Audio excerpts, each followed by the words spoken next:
ബോബി ചെമ്മണ്ണൂരിനെ അല്പസമയത്തിനകം ജയിലിലേക്ക് മാറ്റാനുള്ള സാധ്യതകളാണ് നിലനിൽക്കുന്നത്. കോടതിയിൽ കുഴഞ്ഞു വീണതിനെ തുടർന്നുള്ള സംഭവവികാസങ്ങൾ എന്താണ് എന്നത് അറിയേണ്ടിയിരിക്കുന്നു.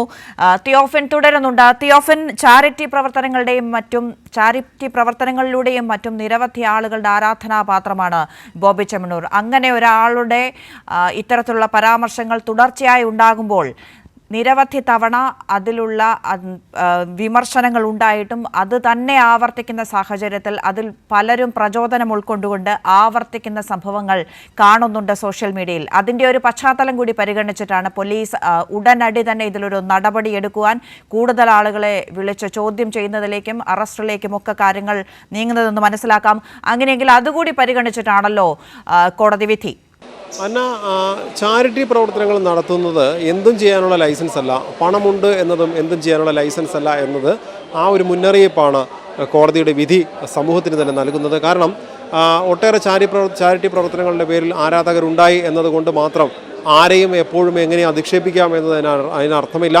ദ്വയാർത്ഥ പരാമർശങ്ങൾ നടത്താം, എന്നിട്ട് ഒരു മറവിൽ ഒരു വശത്ത് ചാരിറ്റി പ്രവർത്തനം നടത്തുന്നതിൽ അതിനോട് യോജിപ്പില്ല. ചാരിറ്റി പ്രവർത്തനങ്ങൾ നടത്തുന്നതൊക്കെ നല്ല കാര്യമാണ്, അത് അംഗീകരിക്കും. സമൂഹം അംഗീകരിക്കുമ്പോഴും ഒരു പക്ഷേ ഒരു വ്യക്തിയെ, പ്രത്യേകിച്ച് സ്ത്രീകളെ ടാർഗറ്റ് ചെയ്തുകൊണ്ട് സ്ത്രീവിരുദ്ധ പരാമർശങ്ങൾ നടത്തുകയും അധിക്ഷേപങ്ങൾ നടത്തുകയും ചെയ്യുന്നതിനോട് സമൂഹവും യോജിക്കില്ല, നിയമവും യോജിക്കില്ല. അതുകൊണ്ട് തന്നെയാണ് കൃത്യമായ ഒരു ഇടപെടൽ പോലീസിൻ്റെ ഭാഗത്തുനിന്നുണ്ടായത്, ഈ നടപടി ഉണ്ടായത്. എന്തായാലും ഈ ഒരു അല്ലെങ്കിൽ ഇത്തരക്കാർക്കുള്ള വലിയ ഒരു സന്ദേശം, ഒരു മുന്നറിയിപ്പാണ് കോടതി വിധി. ഇത്തരത്തിൽ ഇനിയുള്ളവർ ആവർത്തിക്കുക, അല്ലെങ്കിൽ ഇത് കണ്ട് ആവർത്തിക്കാതിരിക്കട്ടെ. കോടതി ഒരുപക്ഷെ കർശനമായ ശിക്ഷ നൽകിയില്ലായിരുന്നെങ്കിൽ കുറച്ചുനാൾ മിണ്ടാതിരുന്ന് വീണ്ടും ഇത് ആവർത്തിക്കാം. അതല്ലെങ്കിൽ മറ്റുള്ളവർ ഇത് മാതൃകയായി കാണുന്ന ചില ആൾക്കാരുണ്ട്.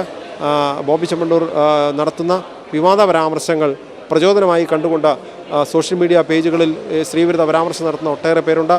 ഇദ്ദേഹത്തിൻ്റെ വീഡിയോകൾക്ക് താഴെ വന്ന കമൻറ്റുകൾ രേഖപ്പെടുത്തുന്നവരുണ്ട്. ഈ വാദം ശരിയാണ്, അതായത് ദ്വയാർത്ഥ പരാമർശമാണ് എന്നതും സ്ത്രീവിരുദ്ധ പരാമർശങ്ങളാണെന്നും മനസ്സിലാകുന്നു. ഇതെത്ര അല്ല എന്ന് പറഞ്ഞാലും അതൊക്കെ കാര്യങ്ങൾ മനസ്സിലായിട്ടുണ്ട്. ഇതെല്ലാം ഡിജിറ്റൽ പ്ലാറ്റ്ഫോമിലുള്ളതാണ് എന്നത് വ്യക്തമാക്കിക്കൊണ്ട് തന്നെയാണ് കോടതിയുടെ വിധി ഉണ്ടായിരിക്കുന്നത്.